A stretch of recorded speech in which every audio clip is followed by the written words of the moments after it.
Vamos pro próximo, vamos pro próximo. Melanie Klein. Ela começou a fazer terapia com um psicólogo chamado Sandor Firenze. É isso? Firenze? Firenze. Difícil, mano. Não, Sandor Firenze, né? Ele era Firenze. corintiano. Firenze. Ele foi muito importante, fazendo com que a Klein pesquisasse e se interessasse pela psicanálise.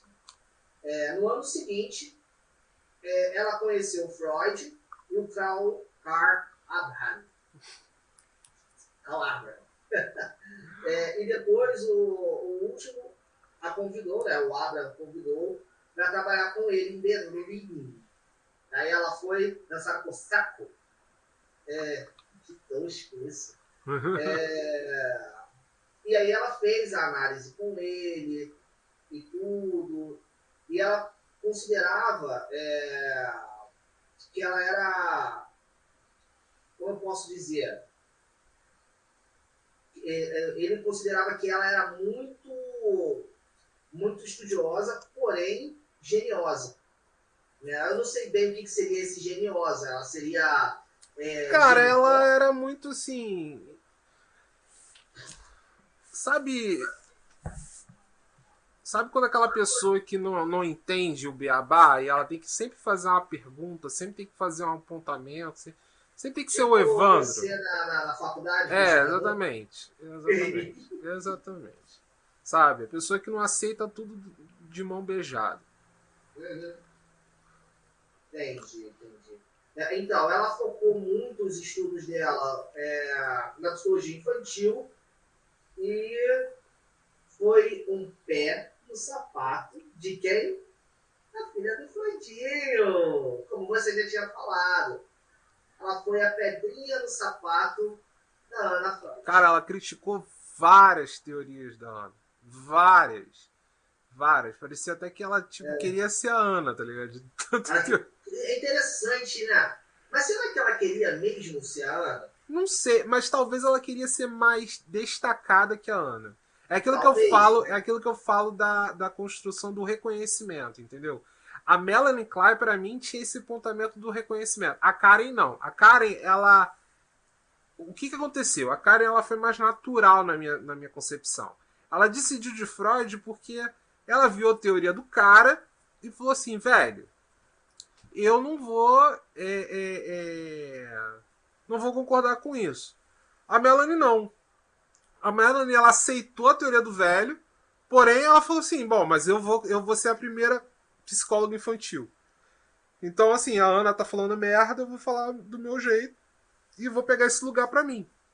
Sim. Eu entendo assim. E eu acho show de bola, porque gerou uma competição ferrada. Entendeu? Sim. Porque, assim, as duas até hoje são mas bem faladas. A Ana Freud ela não teve ligação com a questão da psicanálise infantil. Teve, não? Ana Freud? Foi, total. Foi, porque ela era professora, cara. É verdade. E aí, quando Freud... O que aconteceu? O que eu imagino, né? Aí vamos deduzir aqui, porque eu não sei como é que seria. Vamos fazer o... Freud naquele domingão, almoço de família, 6 filhotes. Sei, acho que ele teve mais, acho que ele teve uns 10 ou 9, sei lá. Teve um monte de filho aí. E aí, ele conversava com a esposa sobre os casos. E a Ana foi ouvindo essa história desde a infância. Entendeu? Ela se tornou professora, ela começou a falar com o pai sobre o que acontecia dentro das escolas. O comportamento dos filhos, das crianças. As crianças choravam, fazia aquilo outro, fazia um monte de merda e tal, não sei o quê. E aí o Freud falou, cara, olha só, por que você não estuda isso, mas no viés da psicanálise? Entendeu? E aí ela começou a ingressar nesse mundo. Eu acho que foi natural pra Ana, entendeu? Aí eu tô deduzindo aqui, eu não sei, porque eu não tenho uma biografia da Ana Freud pra dizer do contrário. Porém, da Melanie, cara, eu tenho quase certeza que a Melanie, ela fazia sim, ela fazia psicanálise com os outros, ela fez com o Karl Abraham, ela fez com o Ferenc, ela já tava no grupo, ela já tava no grupão.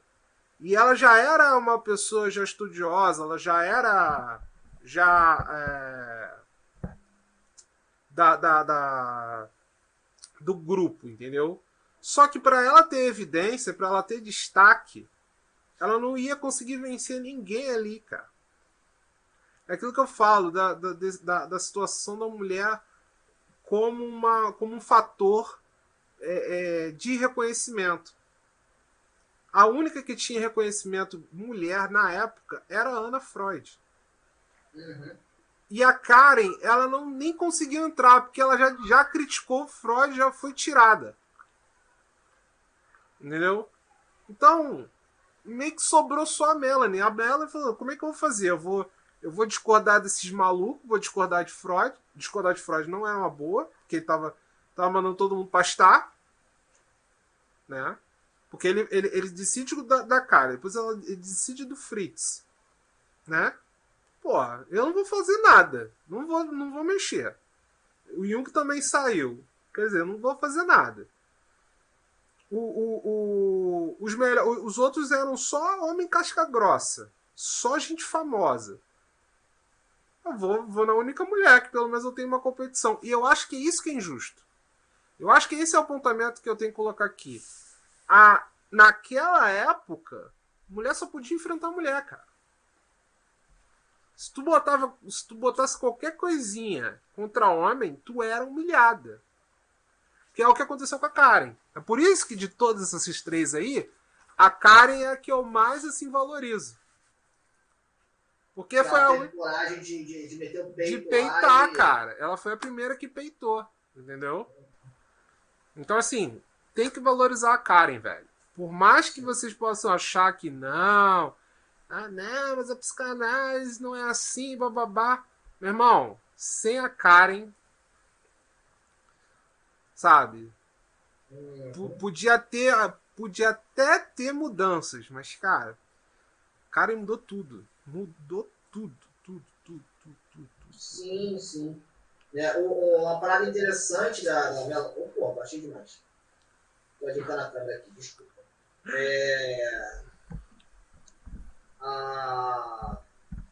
O interessante da Melanie é que ela criou o termo da contratransferência, né? Que seria, na verdade, uma transferência do psicanalista pro analisando. Seria o inverso, né? Diferente do ponto cego freudiano, que seria aquilo que o psicanalista não vê. Não né? consegue enxergar. O enxergar. negócio mais extenso, mais, é uma parada bem mais complexa. Acho isso interessante. A contra-transferência, na verdade, é muito mais usada do que o ponto cego. Não, olha só. O ponto cego, na verdade, ele aparece muito mais do que a contra-transferência, tá? Contra-transferência é uma parada assim. Eu acho que é todo um conjunto de fatores. Vou te dar aquele exemplo lá do que aconteceu lá na supervisão lá com a Maitê lá. Aquilo lá foi contra-transferência. Eu não posso dizer os nomes aqui, só posso falar da nossa coordenadora. Aquilo lá foi contra-transferência. Entende? Porque já tava numa emoção, já tava num afeto, já tava numa relação ali de mãe e filho já. Entendeu? Sim, eu lembro disso. Agora, o ponto cego às vezes assim, a gente está ouvindo a pessoa, mas a gente não está percebendo alguma coisa. É por isso que você tem que pedir pro paciente, né, nesse caso a paciente, ficar repetindo. Porque às vezes a pessoa até faz algum recalque, faz algum xixi, faz alguma coisa, mas você não percebe, você não pesca. Entende? Então você só vai conseguir pescar quando você analisa o seu ponto cego. Que é o que Freud fala. Você precisa da terapia, você precisa da supervisão para você eliminar seus pontos cegos. Por quê? O que é ponto cego? Seria o seu lado emocional perante aquilo. Então, sei lá, às vezes o cara tá falando a menina tá falando da própria mãe e você tem um problema com a tua mãe. Aquilo passou num ponto cego. Por quê? Porque se você vai ouvir lá ela com carinho, com a raiva, você vai colocar emoção na situação. E você não vai conseguir escutar, ter a escuta clínica. Uhum. Entendeu? Então isso seria o ponto Entendi. cego. A contra-transferência não. A contra-transferência é o psicólogo já se colocar num lugar. Entendeu? Que também acontece. Que aconteceu, por exemplo, com o Breuer. Quando o Sim, Breuer, Brian. quando o No Breuer, caso ele... da Ana O, né? Quando o Breuer se ligou que a Ana O disse pra ele, ó, estou grávida de você, ele se colocou num lugar. Entendeu? Aí ele se colocou no lugar, e aí a minha... Ele se colocou no lugar de quem? Do pai? Foi do pai dela, né? Não, Não? não, do amante. Ah, é, do amante, Ele se verdade, colocou no verdade. lugar do amante, sabe por quê? Aí eu tenho a minha teoria, tá? Que o Brian já traiu a esposa. Será? Ele só faria aquilo, se tivesse algum sentido. Porque ela já estava fazendo aquilo já há um bom tempo. E ele não estava caindo, entendeu? Ela dava comida para ele, ela ficava falando um monte de carícia e tal. Ele não caiu. Ele só caiu quando ele. Só caiu quando ela falou assim: estou esperando um filho seu. Aí ele ficou com medo. Por quê? Porque quando as molas de maçã desconfia, entendeu? Santo desconfia. Então ele tava com medo, por quê? Porque já tinha rolado alguma coisa. É interessante, né? Ele Interessante. tava com medo. Assim, não é falado que ele traiu de fato a mulher, não é falado que ele teve alguma É uma relação com a mulher. suposição minha. É uma suposição Não, minha, mas. como ele ficou com medo disso, possivelmente sim. Ela também nunca assumiu de fato, a Ana O também nunca assumiu de fato que isso tenha acontecido. Não, nunca. Não, porque era neurose da Ana O. Entendeu? Era o problema dela. A histeria dela, né? A psicodinâmica dela. O ponto é que quando o Freud fala do ponto cego, esse era o ponto cego do Breuer. Por quê? Quando você fala de ponto cego, é alguma coisa que você está passando. Olha a ideia. Você está passando e você não está conseguindo enxergar. Uhum. Então, quem chegou no ponto cego ali foi o Breuer. Tanto é que o Freud falou: não, deixa que eu cuido. Você não vai ter condições. Freud matou no peito e foi Você não vai ter condições de cuidar. Entendeu? Então, essa é a diferença para mim do ponto cego. Ponto cego é alguma coisa que você está vivendo que você não consegue enxergar do outro. Entendeu? Ou que você já viveu, alguma coisa assim. Então, pode ser que já aconteceu alguma parada dessa. Sabe? Dele ter sido amante, dele ter pego alguma outra mulher e a mulher descobriu. Tanto é que depois ele pegou a mulher e viajou. Entendeu? Sumiu com a mulher. Um tempo fora. Sumiu do mundo, sumiu da história ele. Por quê? Porque ele não queria que aquilo repetisse. Realmente, depois ele sumiu. O que ele fez depois? Nada. Sumiu. No médico, continuou sendo médico, mas ele parou com tudo. Ele parou com toda a pesquisa. Ele se traumatizou. Por quê? Porque tocou num ponto dele. Tocou num ponto dele. Entendeu? Já a Klein não. A Klein fala, cara, não. É uma construção afetiva, é uma questão emocional. Então, essa relação de você querer ser pai do teu paciente, de você querer ser mãe do seu paciente, de você querer ser filho do seu paciente, você querer ser algum relacionamento amoroso, né, com aquele seu paciente, até sexual, e ela até pode ter colocado umas indiretinhas no Jung, né, nessa época aí, não sei, pode ser, não sei. Então, assim, essas coisas a Klein ela bate muito forte, entendeu? E ela faz esse movimento, e esse movimento da contra-transferência é importantíssimo, cara. Porque é um movimento que muita gente não pesquisa direito sobre isso. Quando a gente entendeu contra-transferência... Fala. Não, fala. Quando a gente entendeu contra-transferência, a gente ignorou o ponto cego. Porque a gente já achou logo, não, contra-transferência é a transferência do psicólogo e tal. Mas às vezes a gente nem tá com contratransferência, não. A gente tá com ponto cego mesmo. Entende? E o ponto cego é uma coisa que tem dentro da Gestalt. A gente não trabalha com contratransferência, a gente trabalha com ponto cego. Eu vou dar minha abordagem agora. Entendeu? Porque o ponto cego é uma prática que existe. Existe um ponto cego. Existem coisas que você não vai conseguir enxergar. A gente não vai conseguir enxergar o todo. Entendeu? Não tem como. Então há alguma coisa que está ali referente a gente. Porque a gente se coloca ali dentro do processo. É diferente da psicanálise, que a psicanálise a gente sai do processo. Né? A gente se ausenta do processo. Dentro da Gestalt, a gente entra dentro do processo. Então aparecem mais pontos cegos do que dentro da psicanálise. Que a gente sai do processo. Quando a gente sai do processo, deixa só o cliente falar, né? Só o paciente falar, aquilo ali vai se tornando só dele. Aí é um movimento só dele. Né? Não fui eu. Não, é outra coisa. Mas beleza. Era o que eu tava querendo confirmar aqui antes de começar a live. Mas tudo bem.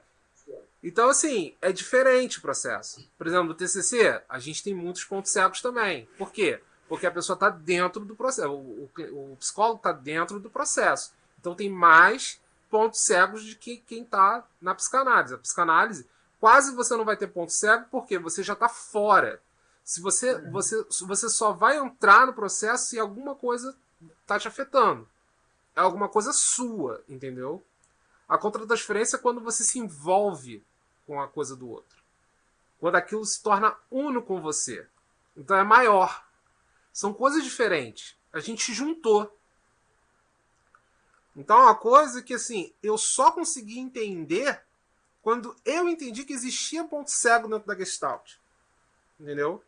E quando eu entendi que ué, mas pô, então quer dizer, tem contratransferência? Não, a gente não trabalha com transferência. A gente não trabalha com contratransferência. Entende? Mas a gente trabalha com ponto cego.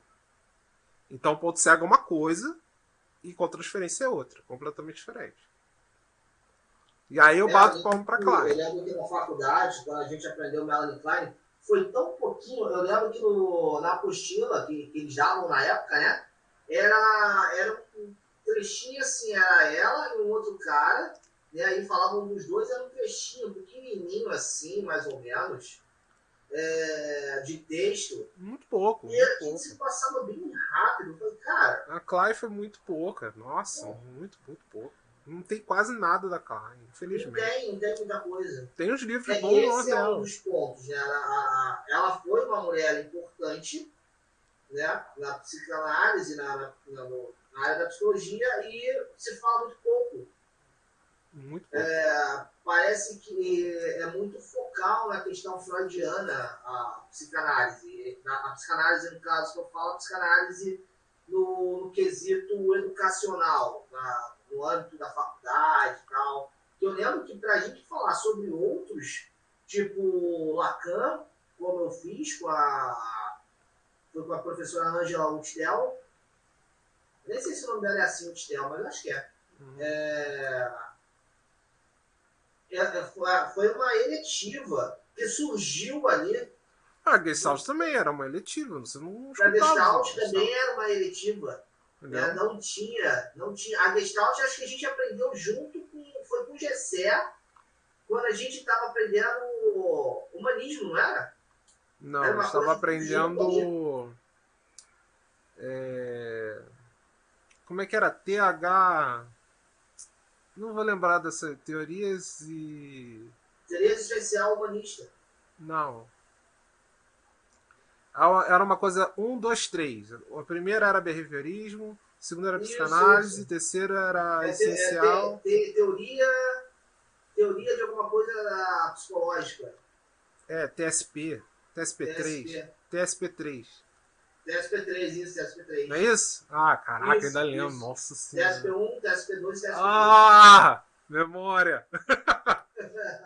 TSP3, cara. TSP3 foi quando... Isso. Mas o Gessé só falou numa aula, no finalzinho e tal. Foi que ele deu a ideia pra gente de que o todo é diferente da soma das partes. Isso. Eu lembro disso até hoje. Isso.